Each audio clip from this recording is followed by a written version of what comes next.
Greetings and welcome to the fourth episode of Learning Godot. This marks the 4 weeks journey and almost a full month of my self-taught game dev. Let's see what we have here for the entire week. Well, the thing you're looking at is a very portrayed attempt of recreating a procedurally generated animation inspired by this video right here. Well, this quickly reminded me that I probably should stick with the basics and not look too far towards something I'm not totally sure of. Obviously, it is one of the things that gives me the motivation of keeps learning on my own. Little fancy things like these that kind of drives me forward, so it's not all that pointless. Alright, let's see what else I've done this week. Some of the more interesting things I did is particles. I played around and I've linked the tutorials that I've used during this week's learning period in the description below. Make sure to check these wonderful people out. And with these effects, I've integrated some of them into the process, and see, they look quite pretty. I love them. Let's see. And aside from this, I ran into a few problems with the scene generation, and I will just leave my experiences here in case others ran into a similar problem. So in the case of spawning an attack by an enemy or by your character, you want to separate them obviously from your current node so you can spawn in multiple of them. And if you don't dereference them, or if you just copy the scene over into a new scene and use the exact same animation player, you'll run into effects like these. And there are other bugged issues that I didn't really record because I forgot about it. I had to finish debugging before I could get another version out, and I didn't properly branch the version control, so make sure you take note. If you do move animation players around, you may want to save your animation into a resource pack and then load it in later, so the reference to previous animation wouldn't be bugged in the Godot player. Alright, let's see what else I've learned. Well, that actually pretty much sums up all I've done last week that can be observed. What does that mean? Well, the rest of the video is probably going to be me rambling, so enjoy, I suppose. I've been spending a lot of time thinking in the past couple weeks after starting to learn a lot of basics of game design and game development. I realized that a lot of the games I played, the simpler ones, the 2D roguelike games or the simpler RPGs, the ones that I've really enjoyed, don't really have anything too surprising in their system.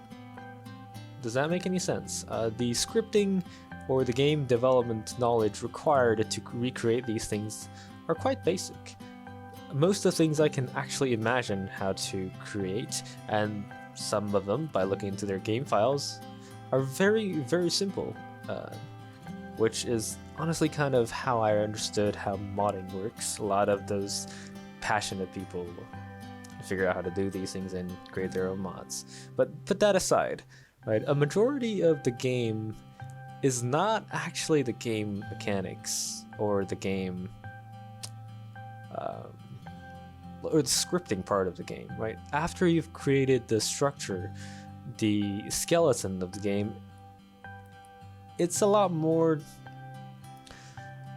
of other things that a lot of people don't really consider as part of game development. You'll be spending a lot of time creating the UI, creating the controls, and even more time creating the game assets, right? And that includes and not limited to enemy sprite, models, attack animations, particle effects, and all of the things that makes the game pretty, right? First of all, I probably need a theme for the game, and then you need a specific aesthetics, and then all the game assets that revolves around it. Without it, a game does not look polished.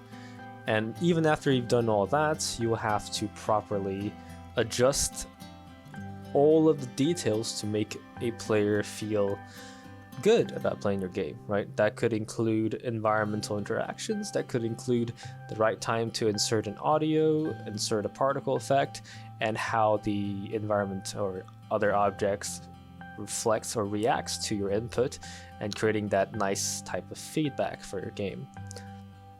All of that requires different skill kits, which kind of gives me more respect towards all these indie developers who's created all of these mentioned topics on their own.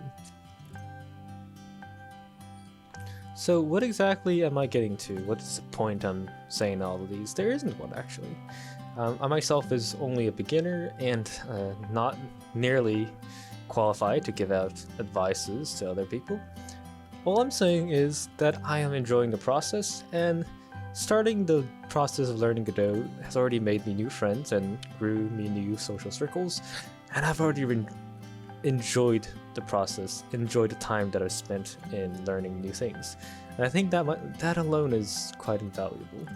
And as I've stated at the very beginning of these videos, that I'm making these for me, for a record of my progress. Maybe in the future I'll be able to look back to these videos and see either how much I've grown or how little I have progressed. Either way, thank you for watching, and maybe I'll see you next time.